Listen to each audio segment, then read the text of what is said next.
Each week, we've been looking at a trait of a godly man, looking at a total of 5 traits of a godly man to be the men that we need, the men that God created us to be. And we started with looking at a godly man is courageous, that he doesn't bend to culture, but he stands firm and he bends to the truth of God's word. That a godly man is responsible, that he accepts responsibility, knowing that apathy is the enemy and excuses are a cop-out to keep us from who God has called us to be. Last week we looked at a godly man is humble, that we know that pride is our downfall, that humility is the path to greatness. And today we're going to discover that a godly man is sacrificial, that he lays down his desires to love others well. You can think of it like this: if courage is standing firm, responsibility is stepping up, humility is bowing down, then sacrifice is laying it down. The Apostle Paul gives us this starting point in Romans chapter 12, verse 1. He says it like this. He says, I appeal to you, therefore.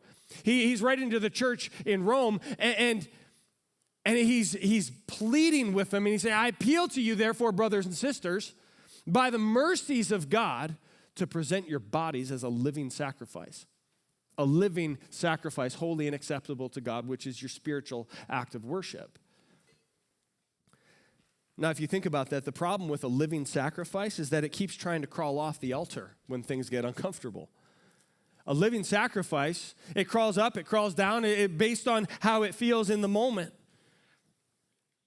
When marriage gets difficult, when work gets thankless, when the kids get exhausting, our instinct is to crawl away and to protect ourselves. That's why we need the forge. It's why we need the forge. We want to be courageous men. We want to act like men. But Paul tells us pretty clearly at the end of 1 Corinthians 16, he says, listen, if you're going to be watchful, if you're going to stand firm in the faith and act like a courageous man and be strong, well, then you got to do all of it in love. Let all that you do be done in love. The truth is you can't love without laying something down. Love is sacrificial. I'll give us a definition in just a moment, but the reality is you can't love your family, you can't love your church, you can't love your God while you're too busy protecting your will, your preferences, your comfort. This is the shift that makes life about something bigger than you and allows you to step into who you were created to be. But it's a terrifying shift because it makes us feel like we're losing. When I lay my stuff down, when I'm not protecting me, and it can make me scared, make me feel like I'm losing, which is why Jesus addresses that fear in Matthew 16. And he says it like this: whoever would save his life will lose it.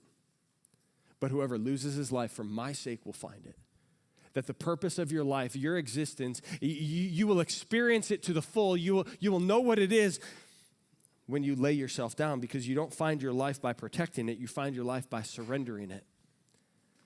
At our first service, we had a couple of baptisms from some ladies that are in a small group together, and they were just sharing how God is changing their life, and one of them just said, you know what, I tried my whole life to just manage things on my own and control things, and it ended me up in a hospital last year, scared and depressed, and she said, and I prayed and I called out to God the whole time I was in the hospital, and nothing really changed until I surrendered my life to Jesus. See, she had known about God for a long, long time, but she had never given her life and surrendered her life to Jesus. And she said, once I did that, once I stopped trying to control it and I laid it down and said, Jesus, you can have all of me for all of you, I felt a freedom and a peace I had never experienced before. Praise God for the work that he is doing in the small groups and the communities that are forming, that God is doing a work. See, if you spend your life guarding your time and guarding your money and guarding your heart, you'll end up with a very safe and a very lonely and a very empty life. But if you lose your life, if you throw it on the altar, you'll actually find the life you were made for. That brings us to the working definition of sacrifice, and it's this. Sacrifice is giving up something you love for something you love even more. And the hardest part about sacrifice is usually we don't pause long enough to actually think about what we love even more. So we settle for less. Sacrifice is giving up what I love for what I love even more. Let's be real. It sounds good until it actually costs you something, till the rubber meets the road. And that's why for today we're gonna look at, I want to give us 4 GPS coordinates to navigating to a life of living sacrifice. Fair warning, the map that we're looking at, it's going to take you in the exact opposite direction that our world is trying to tell you to go. See, the world says, look out for number 1. Take care of you. Do whatever it takes to get ahead. And Jesus tells us, or God tells us in Romans 12:10, that we are to love one another with brotherly affection, that we are to outdo one another by showing honor. And that's really our first marker on the GPS for navigating towards a life of sacrifice. That sacrifice honors others above self. Sacrifice honors others above self. Think of your own reactions to the people in your life when something great happens to them, when they get the promotion, when they get the recognition. Do you find yourself celebrating them, or do you find yourself trying to compete with them? And I've noticed something in my own life, maybe you can relate, I struggle not so much with loving other people as much as I struggle with not needing to be seen by people. I want the recognition. I want the spotlight. I want people to see me. It's not that I don't love other people. I just tend to love myself more, if I'm honest. And the truth is that insecurity demands attention. Sacrifice gives that attention away. And we see this play out in 2 Samuel 23. We're going to look at a couple different passages today. The first one, 2 Samuel 23, I'm going to more just tell the story for the sake of time, but I would encourage you to check it out this week, because what we see here is an incredible man story about David, and the caption over it is David and his mighty men. I don't know about you, but I want some mighty men in my life, right? This story here, it makes Braveheart look like Downton Abbey, all right? That's where this story is going. David is fleeing a rebellion that his son is leading, trying to kick him off the throne. And so David is fleeing from that. He's with some other guys in a cave hiding out. And just kind of offhand, he's remembering and reminiscing about the good old days. And he says, oh, that someone would give me a drink of water from the well in Bethlehem that is by the gate. And he's like, man, we're like hiding out in this cave and battling 400 people all around us. Just like, man, I just wish I could get a drink from that old well I used to drink from. And I love it because 3 of his mighty men are like, hey, let's go get it. Let's go do it. Let's go bring him some water. And then they kind of sneak off and they break through the enemy lines. They fight an army for 26 miles round trip. I mean, this wasn't like a little 5K run. They do a marathon there and back, fighting their way back through, bloody, bruised, exhausted, water in hand. David had no idea really what was going on. They show up and they're sweating and covered in blood from fighting their way through the enemy lines. And then they show up to David, and I just imagine one of them being like, here you go, my Lord, the water you requested. Right? Like that's hardcore right there. But you know what? While I think all the guys around are like, dude, that's awesome. You just did that. The 3 of you, why didn't you invite me? And they're all excited for David's response. And David, it dawns on him that they did this for me. They put their lives at risk for me. And you know what he does? He takes that water and he dumps it on the ground.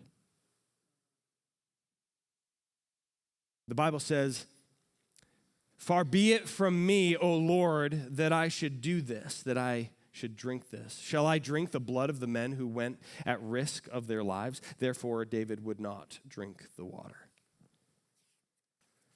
And here's the deal. He's not being ungrateful. He's being sacrificial. He refused to consume what they had bled for. He poured it out to the Lord because he knew that God was the only one worthy of that kind of sacrifice. It wasn't to shame his brothers. It wasn't to make them feel bad. It wasn't because he was ungrateful. It was the weight of that moment and the sacrifice that they made to risk their lives for that. He's like, I don't deserve that. I give that sacrifice to the Lord. Men, real honor says you matter more than my moment. You matter more than my moment. How do I make you look good? Ultimately, how do I make God look good in and through my life? It's not about me. It's not about people looking at me. See, an insecure man demands attention. A forged man gives it away because sacrifice honors others above oneself. So let me ask you, how do you do when it comes to honoring others in your life? Going out of your way to make somebody else's day. It doesn't have to be a life or death thing. Just find a way to show honor and value to other people's lives, because real sacrifice, it's going to cost you something. It's going to cost you your pride. It doesn't have to be about me. Let me make this about you. Any guy can take. Real men, forged men, they give. And a forged man is a man who invests eternally by living sacrificially. Second GPS coordinate for us today for a sacrificial life. And this one's for the husbands in the room. If you're not a husband, maybe you will be someday, so listen up. Sacrifice is a willingness to lay down your life for your wife. Sacrifice is a willingness to lay down your life for your wife. Now, to be clear, biblical manhood is not the expectation that a woman should crucify her dreams to help her man realize his. That's not a biblical picture. That's a power trip. The biblical picture we see is found in Ephesians 5. And Paul gives the ultimate leadership lesson, and he basically says this. He says, leadership is sacrifice. You want to be a great leader? Be a great sacrificer. He says, husbands, love your wives as Christ loved the church. And how did he do that? How did Christ love the church? He gave himself for his church. He went to the cross. An excruciating pain he didn't deserve, he was innocent of, but he took it on himself to set his bride, the church, free. Men, the authority that God has given you was meant to be a shelter, not a shadow. It was meant to bless your home, not to dominate your home.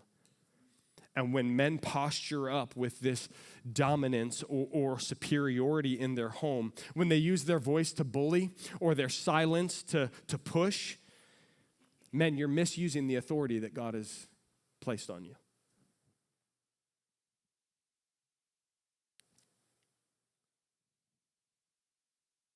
Sorry, I lost my place. You were called to love your wife by laying down your life to prop her up. Most guys would say, you know what? Come on, man. I take a bullet for my wife. Yeah, but you won't take out the trash without asking. Like, great, you'll take a bullet, but like you'll make the ultimate sacrifice because we want to be the hero. We just don't want to live for her every day. And Jesus said it like this. He said, greater love has no one than this, that one lays down his life for his friend. And we think that sacrifice means martyrdom. Jesus is like, no, it's just the baseline for leadership. If you aren't losing your life, then you're not living with purpose. Lose your life. Trade the small, selfish, insignificant life for a greater love, and you'll experience the life you were meant to live. Now, here's the struggle, that we have men that either get dominant, thinking that that's how you lead and love, and on the other side of the pendulum, you have men that become passive. Well, I don't want to be dominant, so I guess I'll just be a doormat. A while back, I heard a pastor say something that shook me. And so I wanted to maybe hopefully shake some of you. Maybe it's just me, but He said, men, if you don't conquer your fear of your wife's emotions, then her emotions will dominate the home, not your godly leadership.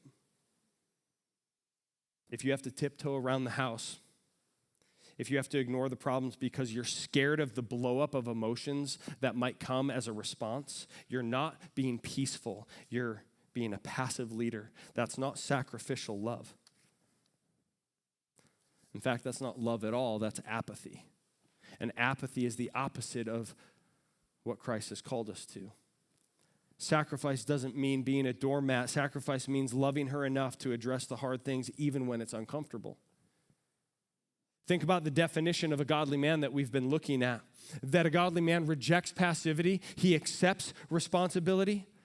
Listen, when you don't accept responsibility and you just get passive and you just sweep those problems under the rug, pretend they didn't happen, and you might feel better for an hour, but passivity is just the down payment on resentment. Did you get that? Because I'm telling you what, I'm not sure there is a couple that I haven't talked to that's had a divorce that wouldn't say that that's not true. Passivity is just a down payment on resentment. Not being, not living, not sacrificing to be the man that God has called you to be. Time doesn't heal marriage problems. The truth heals marriage problems. And a forged man sacrifices the comfort of a conflict-free evening to address real heart issues so that they can grow together as a couple. Now, ladies, this forge is for you as well. Your emotions. When your emotions make demands or manipulate the outcome in your home, you're actually reaching for the hammer. You're not letting God do the forging work. You're like, I got this. I'll beat him into submission. I'll get him where I want him to be. You're trying to control. And here's the crazy part. It's not just you, but it's every woman from the garden on. In fact, the curse of sin caused this friction. Genesis 3:16 tells us that because of sin entering the woman, this is the curse that will take place, that woman you will desire, your desire is going to be contrary to your husband. And that word desire, the original language, it actually means to push for control, to override, to try to seize. That from the very beginning, when sin entered the world, the curse in marriage was that the woman is going to keep trying to, the wife is going to keep trying to grab authority and seize control. Because you don't trust your husband. But listen, when you override the authority that God gave him to protect you, you're not just taking charge, you're actually destroying the very shelter that God gave you to protect you. We all need to stop trying to run the forge and trust the one who's trying to forge both of us. Look, I'm no expert at marriage and relationships. I've messed up a lot. But what I'm learning is that most love isn't proven in big moments. It's revealed in small ones. Most expressions of love are not these grand gestures, but it's just consistency in the little small things. Am I right, ladies? Like, I don't need you to go spend $1,000 on something that we don't need. Just be here. Just be present. Just see me. Just listen to me. Just know me. Just follow me. Understand me. It's not the heroic sacrifice. It's the daily listening even when you're tired. It's serving when no one else notices. It's not me going to my wife and being like, hey, look, I did the dishes. She's like, yeah, you live here too. Right? It's showing up when it's inconvenient. It's constantly showing in small ways how much you value somebody else. Because a forged man is a man who invests eternally by living sacrificially. Here's the third coordinate. Sacrifice involves choosing relationship over isolation. Sacrifice requires choosing relationship over isolation. Genesis 2, God tells us it is not good for man to be alone. And so he gives him a helper, not a lesser than, an equal to, but different, so that we can be better together than we could ever be on our own. That was God's design for marriage. But isolation doesn't always look like loneliness. Sometimes it looks like scrolling on your phone and playing games and zoning out and calling it relaxing. So check this out. Distraction is often isolation in disguise. What you think is relaxing is really a disguise. It's a distraction keeping you isolated from community. I'll be real with you. For me, you ask my wife, she'll tell you the very first thing, it's my phone. It's my distraction. It gets in the way of me being present. It's not that my phone is bad. It just distracts me constantly. I've actually thought about getting one of those dumb phones, that doesn't have any internet, that just does the basic things and is impossible to text with. And I just figured I just won't respond to any of your texts anymore or emails, but I won't be distracted anymore, Sacrifice involves choosing relationship over isolation. I got to be in Montana this past week with a bunch of other leaders and church leaders and business leaders and entrepreneurs, and it was awesome, but it reminded me, as I'm sitting around with a bunch of guys that I've never met, and every night there's like one question posed to just get the group talking. And here are people I've never met that are like brilliant, successful in ministry and business, and we got questions being thrown out like, hey, what's the hardest thing? Like, what's the thing that nobody else knows about that feels like it's burying you? What's the hardest thing in your life right now? And in a room of 18 guys that I've never met before, you've got guys pouring out their deepest, darkest secrets, their biggest struggles, their biggest, deepest hurts. And what it reminded me is that doing life alone isn't manly, it's stupid. Because as so many of these guys started sharing, it's like, these are things they'd never told anybody. And by the end of the week, as we were there, it was just like, man, we feel so much lighter knowing that we could carry each other's burdens, pray for one another, just come alongside a whole bunch of strangers and be like, we need each other. I needed this. I needed to just dump some of this out, to get some rest, to get away, to get some perspective. Being a man doesn't mean isolating and doing life alone. That's dumb. Being a man means I recognize I need community. I need other people. See, the enemy doesn't have to ruin you with some big drastic sin. He just has to distract you from being productive and present. Because distracted men stop leading. Distracted men stop connecting with one another. Distracted men stop pursuing God. And eventually they trade real belonging for artificial escapes. You weren't made to escape the heat. You were made to be forged in it. But that forging work, it takes place in community. It takes place with one another. Sacrificing your private time for relational investment. Those two ladies that got baptized at our first service, both of them in the same small group, and both of them just saying, this small group is changing my life. And I know, so I look around the room and I see so many of you, and you're in community and you're doing this, and you're not just finding friends, you're finding people that are sharpening you to be more like Jesus. A forged man is a man who invests eternally by living sacrificially. The final coordinate on our map, it acts like a filter for our whole life. See, if you want to be forged in the man that God is calling you to be, if you want to be forged into the woman that God is calling you to be, you have to learn to sacrifice what feels urgent for what will matter forever. Sacrifice what feels urgent for what matters for eternity. If you think about sacrifice like a filter, if you don't filter the things in your life, then every temporary pleasure, every hobby, every emergency, every distraction pours into your heart and it clogs your purpose.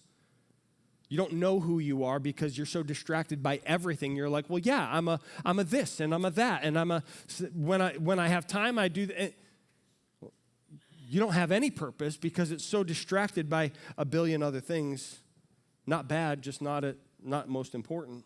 A forged man uses an eternal filter to catch the temporary junk so that his life can pour out what actually lasts.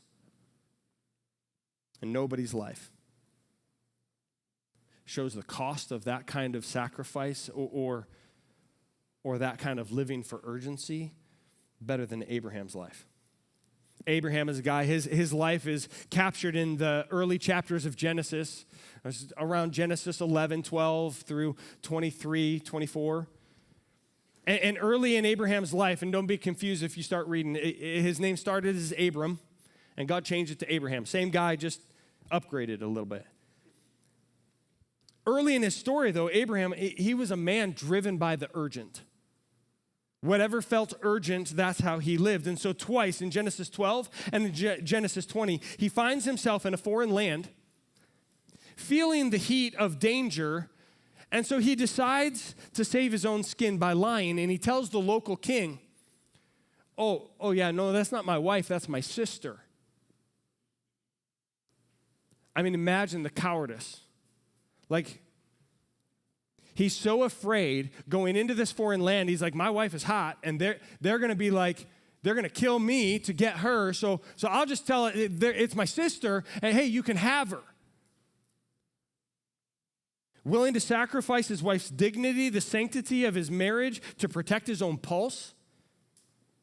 Talk about a coward. Why? Why is that his thought process? Why? Well, because in the moment, safety felt urgent. Safety felt urgent, so I'll lie to save my own skin. Later, when God promises a son, and the son doesn't come in Abraham's timeline, it's like, man, we've been trying, we've been waiting, no kid, we're getting old. Abraham takes matters into his own hands, and he has a child with his servant named Hagar in Genesis 16. Why? Because control felt urgent. He stopped trusting God, and he's like, no, I can do this. I can control this. Control felt urgent.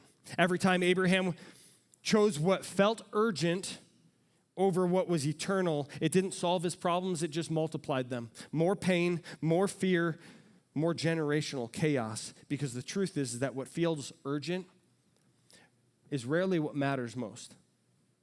And what matters forever is always more expensive.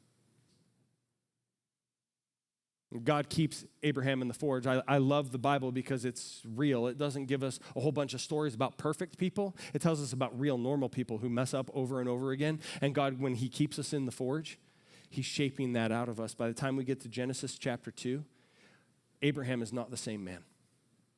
He is a very different man, and God asks him to do the unthinkable. He says, take your son Isaac, the son I promised you that you finally have,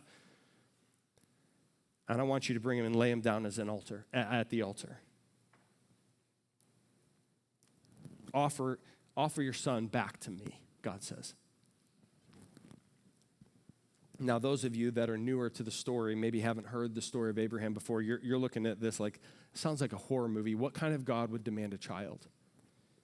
But when you look through the filter, an eternal filter, what you begin to see is that a man who once was willing to sacrifice his wife to protect himself is now willing to sacrifice his very own life, his own heart, because he finally trusts God more than his own understanding. Hebrews 11:19 gives us a snapshot, a peek into the reality of Abraham's faith and trust, saying that Abraham knew that even if his son died, God was powerful enough to bring him back from the dead to fulfill his promise. All of it a foreshadow and a picture of God who would send his son. See, Abraham takes his son. By faith, he's about to slaughter his son, and God sends an angel. He's like, nope, stop. Now I know that you trust me. But God, when he sent his son, did not withhold his son, did not stop his son from dying. Jesus came, and he died on the cross, and he took the payment for our sin so that we wouldn't have to. See, Abraham stopped asking God, how do I protect my comfort? And he started asking, how do I trust God and his character?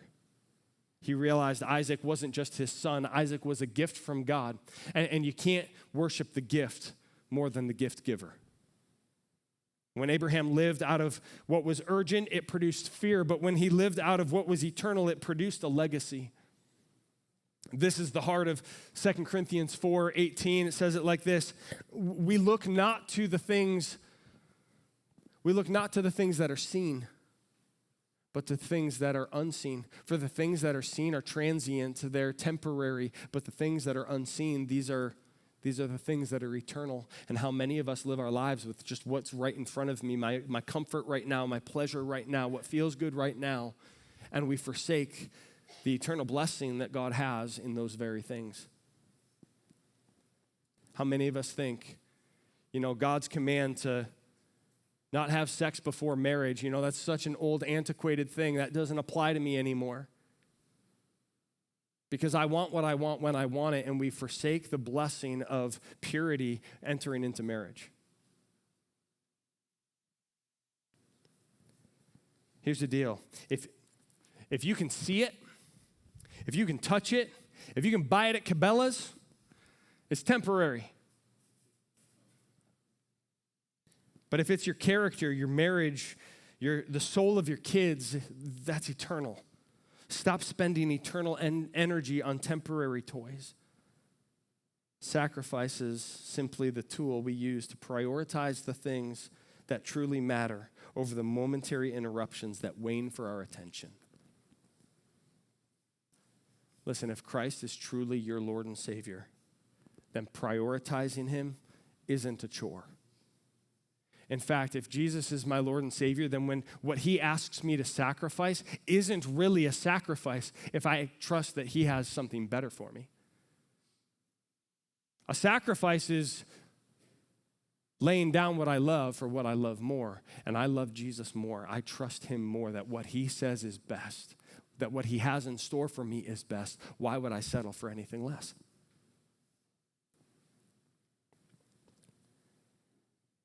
I'm putting my time and my calendar and my resources where they'll actually pay off for eternity. I'm making an eternal investment, not a temporary one. Because a forged man is a man who invests eternally by living sacrificially. And I get it. Listen, I get it. I hear the pushback even in my own head. Like, easy for you to say, Kip, you don't live my life. You don't have my job. You don't experience my circumstances. You're not married to who I'm married to. And I get it. Emails, deadlines, the grind of life is loud for all of us. But here's the lesson I'm fighting to live out in my own life right now, that it won't matter later. So why let it dominate now? If I take inventory of my life, if it doesn't matter later, why would I let it dominate my life now? Men, fathers especially, your family needs to sense and they need to see you willing to sacrifice for them. Not just living for you. See, in 20 years, my phone is going to be in a landfill. And the next phone that I have, and probably the one after that. My hobbies, they're not going to matter. My golf handicap or score, no one's going to care. That urgent email will be deleted and forgotten about. But a Christ-centered home, a marriage that lasts, that matters forever. That's part of the legacy of my home for generations to come. And I'll gladly give up my wants today because I know what matters most in 20 years.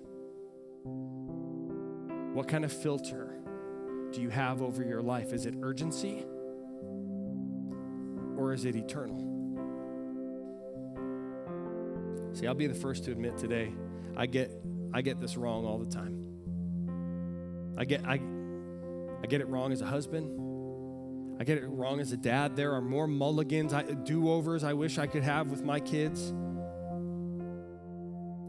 But for all of my imperfections, failures, and mistakes, my kids and my wife, they know I would gladly sacrifice for them.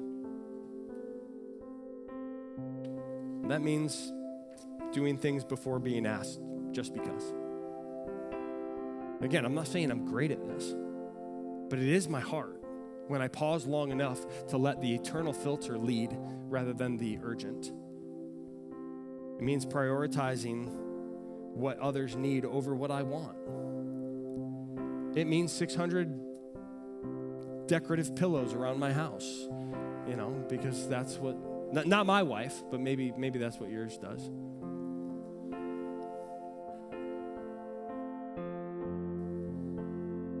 Listen, I know the time that I have left with my kids is limited. And I'll give up anything of mine right now to be present with them. Because I know that one day when they're building their lives, the spiritual foundation that I give them now is going to matter and last a whole lot longer than the hour I spent doing whatever hobby I enjoy. Real sacrifice isn't loud, but it is consistent. See, I've done the math, and a lasting marriage matters a whole lot more than the fleeting temporary pleasures that this world has to offer. Leading my family towards Jesus, showing them what it looks like to give generously, to tithe, to serve, to be in community, to live for something greater than themselves, that has a return on investment that lasts forever. Listen, the world doesn't need more impressive men. It needs more surrendered men. Your family doesn't need you to be perfect. They just need you to be present. Your legacy won't be built by what you gain, but rather by what you give, and often what you give up. The truth of the gospel that makes all of this possible is that Jesus didn't just talk about sacrifice, he became a sacrifice. He didn't just tell you to lay down your life, he climbed onto the altar to show us how to do it. So today, don't just admire the forge. Get in it. Don't just admire sacrifice. Live sacrificially. Because these are the kind of men our world needs. Would you pray with me?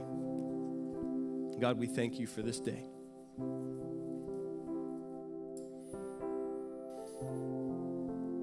We thank you for your word that is not always easy to hear, but it is true. That it calls out our brokenness, our failures, not to shame us, but to shape us. And so, God, would your word shape us today?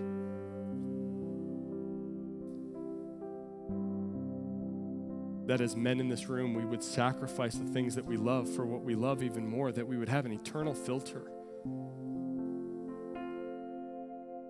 to reprioritize our lives.